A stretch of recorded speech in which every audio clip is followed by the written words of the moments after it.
ए चंद्रा, सबसे अलग गाय यही है जो काम खड़े रहते हैं तो आ जाएगी क्या? आओ।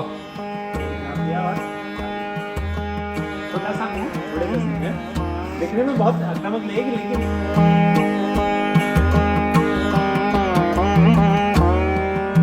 ये है कांगेयम। ये कांगेयम है। ये जो वाइट खड़ी है वो थारपारकर है। ये जो गौमूत्र कर रही है वो है हल्लीकर, लोकल ब्रीड से यहाँ की।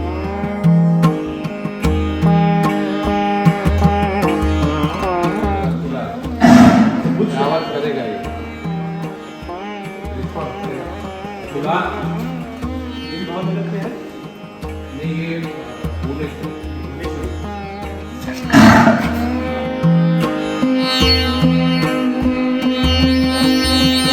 गाय ने क्यों भाई, गाय को क्या बोलते हैं?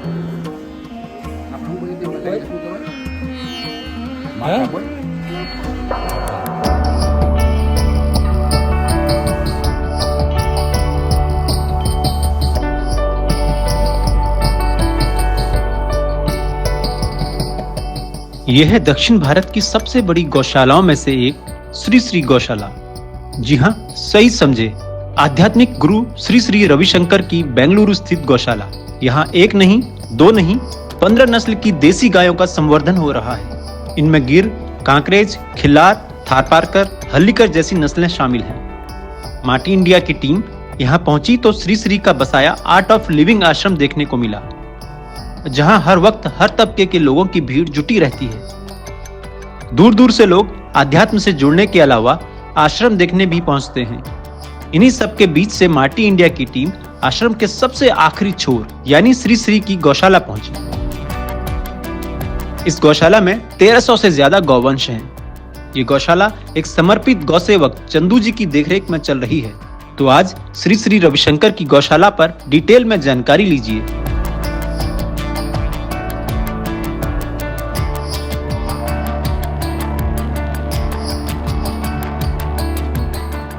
जिस शख्स की मुझे इंतजार था, चंदू जी ठूमर, वो मेरे साथ है। यही इस गौशाला का, श्री श्री जी की गौशाला का संचालन करते हैं, पूरा मैनेजमेंट देखते हैं, कैसे इनका रखरखाव होता है, सारी जानकारी भाई साहब हमें देंगे। तो चंदू जी, कब से इस हमारे वेंचर की शुरुआत हुई? कब से श्री श्री ने सोचा कि यहाँ पर भारतीय नस्ल की गाय होनी चाहिए? तो ये गौशाला चालू हुई है 2002 से 2 गाय से हमने चालू किया था। फिर हमने सोचा कि अभी इसको धीरे धीरे बढ़ोतरी होती जा रही है, तो 16 में और गाय थोड़ा हमने परचेज भी किया, हमारा अदर आश्रम से भी आया। तो बाद में एक सर्वे देगा कि भाई 35 प्रकार की गाय है, उसमें हमारे पास अभी हमने आपको दिख रहा है बोर्ड में कि 15 प्रकार की गाय यहाँ पे है। अच्छा, वो 15 आप लोगों ने यहाँ रखी? हाँ, यहाँ पे रखी है। अच्छा, तो आप देख सकते हैं हम पीछे के साइड से वो 9 से 23 नंबर का शेड है। अच्छा, हम लोग वहीं जाके थोड़ा देखें, आप दिखेंगे क्या? हाँ, मैं इस साइड का जो है पीछे का जो गौशाला है वो सारा दूध देने वाली गाय है। अच्छा, दूध देने वाली। अलग अलग आपने शेड बनाया? हाँ, अलग अलग शेड। इस साइड में पूरा डेयरी है और इस साइड में पूरा ऑफिस और डेटा एंट्री सब है। तो ये 9-10 नंबर से ऐसे में हमने अलग अलग डिवीजन करके रखे हैं कि प्रेग्नेंट गाय अलग है, फर्स्ट टाइम का प्रेगनेंसी अलग गाय है, फिर दूध बंद होने के बाद जो प्रेग्नेंट निकलती है वो गाय अलग है। तो हमने डिवीजन अलग अलग अलग तरीके से कर दी है। और आप सामने ऊपर जो देख रहे हैं वो सारे नंदीशाला है। वो नंदीशाला है। हाँ, ये आपने जब 2002 की बात करें तो किन गायों, किस नस्ल की गायों से शुरुआत की? दो गिर गाय थी पहले। अच्छा, तो ये देखिए कितनी सुंदर तस्वीर है। दूध आज ही बच्चा हुआ है ये। अच्छा, आज ही बच्चा हुआ, इतना स्वस्थ। हाँ, तो इसके स्वस्थ रहने के लिए आप क्या क्या ऐसा करते हैं जो बाकी दूसरे लोग नहीं कर पाते होंगे? नहीं, करने का तो ऐसा है कि देखो भाई, इधर जो साउथ में सबसे बड़ा 1300 गायों का ब्रीडिंग सेंटर इसी है।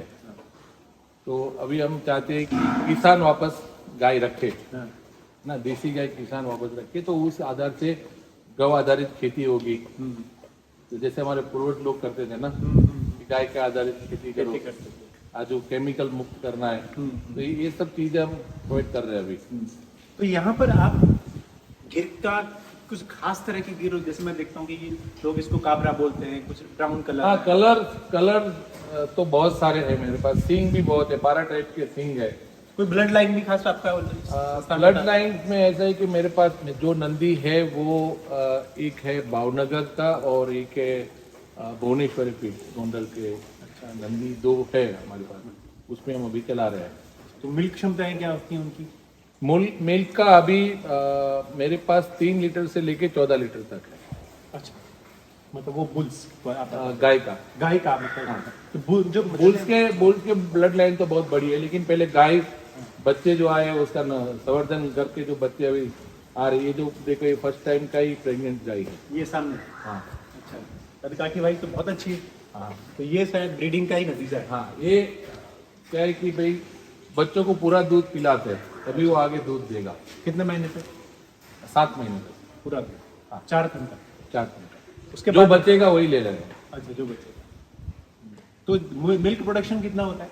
मिल्क प्रोडक्शन अभी मेरे पास 850-900 लीटर जा रहा है। तो उस दूध का क्या किया जाता है? हमारा इन हाउस यूज है, इन हाउस यूज है। पूरा इन हाउस। तो जितना भी श्रद्धालु वगैरह आते होंगे हाँ, उन सब के लिए प्रसाद वगैरह भी? हाँ, वो सब यहाँ से मैनेजमेंट में होता है। जैसे हमारे पास बटर मिल्क बनता है तो किचन में खाने के समय पे बटर मिल्क जाता है। तो शेड वगैरह का निर्माण में आप लोगों ने क्या खास ध्यान रखा है कि शेड खास ध्यान इसलिए रखा है कि जो पार्ट से हमने यहाँ पे देखिए, अब जो गाय को धूप की जरूरत है वो धूप में बैठी है, हाँ। जिसको छाव की जरूरत है वो छाव में। तो आपने ये कोई पक्का निर्माण नहीं किया? नहीं, नेचुरल मट्टी में ही ज्यादा गाय पसंद करती है। ये भी देखिए इस साइड सारा धूप में बैठा है, क्योंकि यहाँ पे है ना बारिश बहुत ज्यादा होती है। बेंगलुरु है, बेंगलुरु है, बारिश ज्यादा होती है। पहाड़ों में गिरा हुआ एरिया है ना आपका ये तो। हाँ, टेम्परेचर बहुत सही रहता है। तो गिर को यहाँ मतलब कहते हैं कि गिर की समस्या होती है जब इंसान छोड़ती है, ऐसा आप लोगों ने फेस किया है कि यहाँ गिर सेटल होने में थोड़ा समय लिया या मिल्क कम हो गया? ज्यादातर मेरे पास जो यहाँ पे गाय है वो यहाँ ही पैदा हुई है। अच्छा, ज्यादातर ही। तो ये सारे जो है ये पूरा का पूरा फर्स्ट टाइम प्रेग्नेंट होने वाली गाय। अच्छा, ये वाला जो बाड़ा है हाँ, पूरा। ये फर्स्ट टाइम। तो ये 14 नंबर में जो गाय देख रहे हैं वो है राठी, हरियाणा का गाय। राजस्थान और हरियाणा का गाय। तो इसका भी संवर्धन कर रहे हैं आप? हाँ, तो इसका बुल भी लाए हैं आप अलग से? हाँ, इसका बुल भी तो ये वहीं से लाए? ये अंदर बैठा हुआ है। तो हमारे पास क्या है कि एक शेड में एक गाय का भी नंदी है, उसमें वही ब्रीड का वही नंदी है। अच्छा अच्छा अच्छा। वहाँ पे बैठा हुआ है। तो राठी भी यहाँ पर अच्छे से सेट हो जाती है? हाँ, सेट है। सेट है। तो ये राठी कितनी है करीब? राठी अभी मेरे पास 20 गाय है। ये कौन सी नस्ल की? ये है कांगेयम। कांगेयम। हाँ, ये कांगेयम है। ये जो व्हाइट खड़ी है वो थार पार्कर है। ये जो गौमूत्र कर रही है वो है हल्लीकर, लोकल ब्रीड है यहाँ की। अच्छा, हल्लीकर और खिल्लार काफी हाँ, Similarity खिल्लार, हल्लीकर और आंबलवाड़ी तीनों साइड सेम मिलजुलती गाय है। वो पीछे जो व्हाइट वाली गाय अभी मुंह पर किया है वो है ओंगल। ये वाली ओंगल है। हाँ। ओंगल और थारपारकर भी काफी सिमिलर है। नहीं, वो ओंगल को देखोगे ना हाँ। तो ऐसा लगेगा कि उसकी आंखों में देखो आप काजल लगाई है। कुछ कजरारी आंखें हैं। हाँ, काजल लगाई। डार्क है, थोड़ा डार्क है ना? हाँ, देखेंगे आप, ये जो सामने है वो एक खंबे के बाहर आपके जो बड़े सिंह है बड़े सिंग वाली वो हल्लीकर है, यहाँ के लोकल ब्रीड है। है। उसके पीछे वो है, वो ओंगल। ये जो ब्लैक गाय है वो है अंबलवाड़ी। अंबल वाली। तो ये क्या किस मतलब ये भी दूध देने की क्षमता होती है ना, या यहाँ ड्रॉट पर्पस ज्यादा है? नहीं, दूध तो देती है, सभी देती है, लेकिन क्या होता है कि हर एक की जो गाय है उस हिसाब से दूध देती है। जैसे पहाड़ की गाय होती है तो वो कमर तक की होती है। हाँ, मेरे में क्योंकि मैं फ्रॉम उत्तराखंड। हाँ। तो वहाँ 2.5 फीट 3 फीट की गाय हाँ, होती तो है। वहाँ पे आपको दूध है ना 1 लीटर 1.5 लीटर। लेकिन उनकी खूबी है वो पहाड़ में ऐसे ऐसे बड़े आराम से चढ़ जाते हैं। आराम से चढ़ जाती ये नहीं चढ़ पाएंगे। ये नहीं चढ़ पाएगी। बहुत बढ़िया। ये है महाराष्ट्र की खिल्लारी। ये खिल्लार। इनकी कदकाठी अलग होती है। हाँ, ये खिलार का बुल है शायद। हाँ, खिल्लार का बुल है।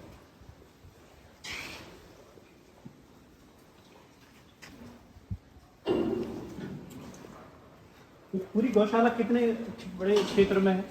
ये है 22 एकड़ में। 22 एकड़ में सिर्फ गौशाला है? गौशाला है। देखिए, गौ पालन ऐसे ही होता है, या तो बहुत बड़ा जो व्यक्ति है जिसके पास सारे संसाधन है वो कर सकता है या किसान कर सकता है, इस बात को आप मानेंगे भाई साहब? किसान हमारे मन बोलते जी, देखो आज कोई ऐसा नहीं है कि सारे लोग घरों में रह रहे, खुद के पार्किंग के पैसे भर रहे, तो गाय कहाँ से रखेंगे, है ना? तो गाय रख कौन सकता है? जो गांव में बसा हुआ है वो बंदा, तो गांव में भी कौन बचता है? तो किसान है। तो लोग आजकल बड़ी गाय के नाम पर गौ माता खूब होती है, तो गाय पर वो उस पर कैसे काम हो, लोगों को कैसे हम मोटिवेट करें कि गौ माता को बचाना जरूरी है, गौरक्षा सिर्फ नाम से नहीं काम से भी होगा। पहले तो हमको ये सोचना चाहिए भाई गाय रास्ते में आ क्यों रही है। देखो अच्छी गाय कोई रोड पे नहीं घूम रही है ना? दूध देने वाली अच्छी गाय है वो सारे घर में ही है। रोड पे कौन सी गाय घूम रही है? जिसको दूध नहीं है, जिसको खाना नहीं मिल रहा, तो वो प्रबंधन ऐसा होना चाहिए कि जब हम ऐसा, मेरा मानना ऐसा है कि जब हम किसान ऐसे बोलते हैं कि हमारी गाय को प्रेग्नेंट करना है, आज कोई सीमेंस डाल दे तो सीमेंस के रिकॉर्ड मांगे, भाई कौन से बुल का है, कितना दूध देने वाले, उसकी माँ का रिकॉर्ड मांगो। आप ऐसे भी पैसे तो दे ही रहे हो, है ना? तो तब क्या होगा, उसके पास अच्छी नस्ल सुधरेगी और अच्छा दूध देने वाली गाय बन जाएगी, तो रोड पे गाय नहीं आएगी। सही बात है। देखिए क्योंकि प्रोडक्शन जब होगा तभी गाय बचेगी। अगर गाय मिल्क देने की क्षमता नहीं बढ़ेगी, अच्छी जनरेशन नहीं आएगी, तो गाय नहीं बचेगी। ये सीधा सा एक फंडा है। सीधा है। क्या यहाँ गौशाला में कभी श्री आते हैं? हाँ हाँ आते रहते। कभी कुछ खास दिन होता है या कि नहीं? नहीं, वो कभी भी आते हैं, सुबह शाम कभी भी आते हैं। सभी गाय को खाना उनको तो पहचान जाती है। आते हैं तो पूरी गाय लाइन में खड़ी हो जाती है सारी। हमारा ये अभी एक वीडियो डाला है श्री इंस्टाग्राम में, श्री डेट्स गौशाला, वो इंस्टाग्राम पे आप देख लीजिए। जरूर देखो। ये कांकरेज, ये कांकरेज की कितनी गाय हैं? ये सारे ये अलग है, बच्चों का क्षेत्र है, ये बड़ी है। बुल कितने हैं कांकरेज के? ये कांकरेज के 2 पुल है, वो एक और ईस्ट वाले में। चंद्रा, चंद्रा सबसे अलर्ट गाय यही है। हाँ, जो काम खड़े रहते हैं तो। हाँ आ जाएगी क्या? ये देखिए, आओ, ये नाम लिया और आगे। छोटा सा मुंह, बड़े से सिंह है, दिखने में बहुत आक्रामक लगेगी, लेकिन अगर आप इसको हैंडल करें तो बहुत। देखिए चंदू भाई से प्यार। हाँ, इससे सुंदर तस्वीर कुछ हो सकती है वाला ये। गाय को माता ऐसे थोड़ी ना कहते। गाय सिर्फ दूध नहीं, गोबर, गौमूत्र, गौ आधारित खेती। तो गौ आधारित खेती पर कैसे संस्थान काम कर रहा है? क्योंकि सामने जो आपको दिख रहा है वो सारा गोबर है, और गोबर में हमने उसमें गौ कृपा अमृतम डाल देते हैं। अच्छा, गोपाल भाई वाला। तो और वो क्या होता है कि आपको 15 दिन में वो पाउडर उड़ना चालू हो जाएगा, तो आप सीधा डाल सकते हो।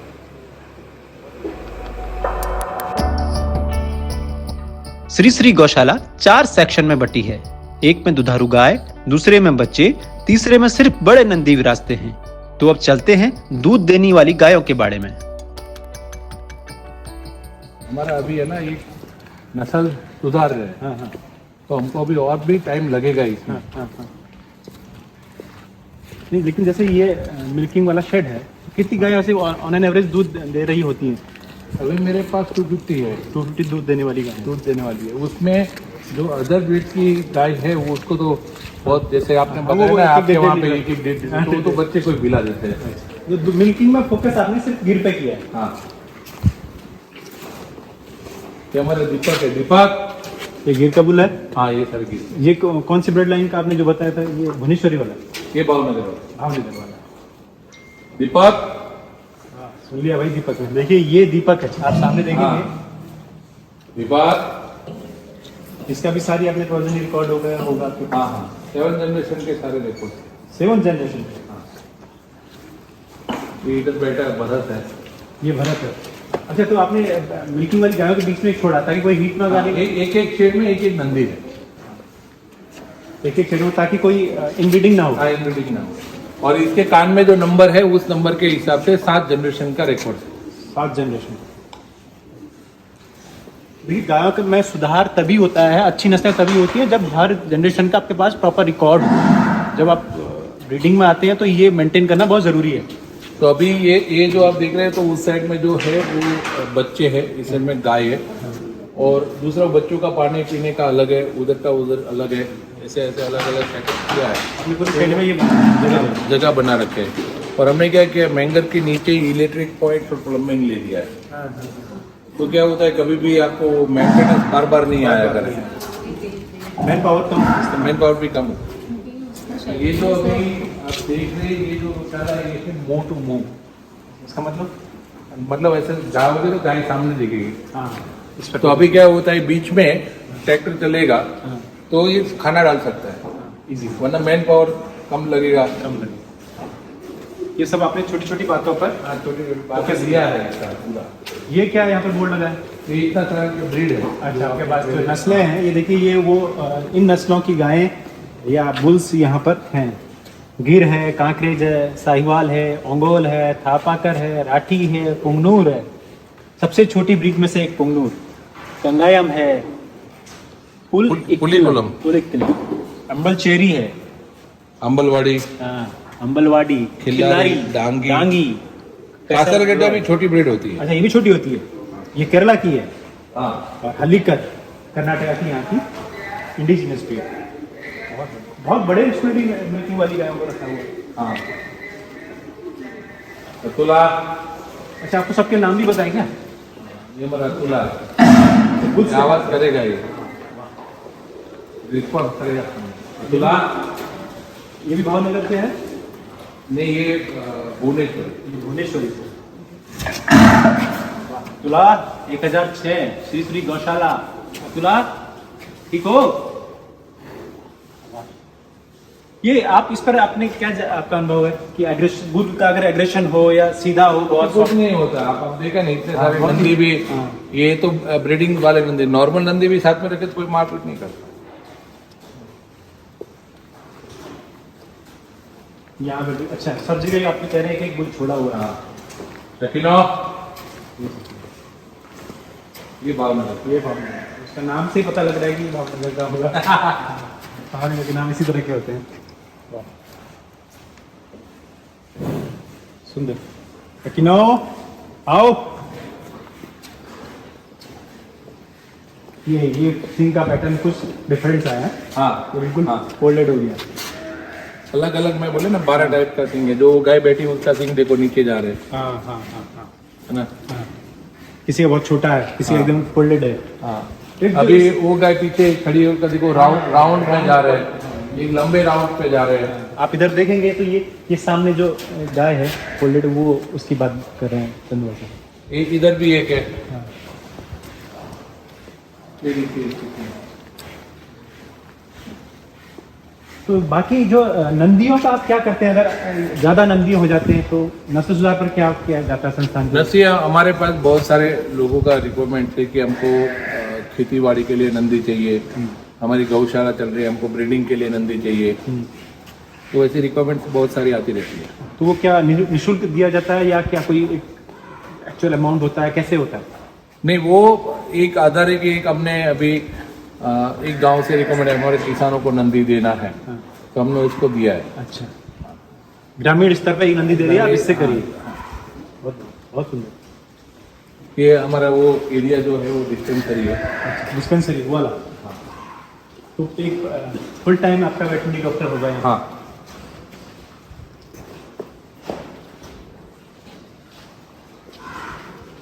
सुबह कितने बजे दूध और शाम को कितने बजे दूध निकलता है, क्या टाइमिंग रहती है? सुबह 5:30, सुबह फिर शाम को भी फिर 5:30 बजे, 5:30 बजे। और हमारा काम चालू होता है सुबह 4 बजे। 4 बजे। ये चारा वारा डालना होगा। चारा डालना, क्लीनिंग करना, गौमूत्र पकड़ना।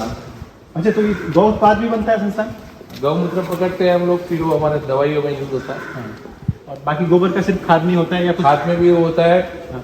हमने गमले भी बनाई है, ईंटें भी बनाई है, फायर बीट भी बनी है, बीए भी है, बहुत सारे के पॉट भी है। अच्छा, वाह। तो वो सब क्या ये शॉप रखी है उसके लिए या कैसे करते हैं? हाँ, यहाँ पे जो गौशाला में विजिट करने आते हैं और बोलते हैं उसको ले जाते हैं। हाँ। तो ये अगर मान लिया अभी आप कह रहे हैं कि 1300 के आसपास यहाँ पर गौवंश है, अगर ये एक्सीड करके 5000 हो जाएगा, ये तो बढ़ता ही रहेगा। हाँ, तो ये तो बढ़ता रहेगा। तो फिर कैसे आप इसको आगे बढ़ाएंगे? हो जाएगा हो जाएगा, सब हो जाएगा। सारा फ्यूचर प्लानिंग की है। तो ये पूरा क्षेत्र जो श्री श्री का है वो एग्जैक्टली कितना एरिया है? अभी वो 120 एग्रीकल्चर लैंड है, कुछ बिल्डिंग्स है, गौशाला है, सब अलग अलग पार्ट में है। और जो एग्रीकल्चर खेती आप जो बता रहे हैं गौदारी, तो वो कितने में थी? वो 170 एकर्स में है। उत्पादन गौदारी खेती का अच्छा हो रहा है? हाँ पूरा, आप देख सकते हैं फसलें सारी लगी है। देखते मैं आते वक्त देख रहा था कि बड़ा पूरी तरीके से खिली हुई है चीजें। और चारे में क्या क्या रहता है? चारे में हमारे पास इधर ज़्यादातर मिलता है मेज, हाँ, दूसरा है ज्वार, हाँ। फिर वो चावल का सूखा भी मिलता है, रागी का भी मिल जाता है। देखिए श्री श्री की गौशाला इतने तरह का चारा खिलाता है, सूखा भी, ग्रीन भी, और दाने में भी कुछ खिलाते हैं क्या? दाने में भी, हाँ दाना तो देना ही पड़ेगा। देने पड़ेगा मुझे इसके लिए।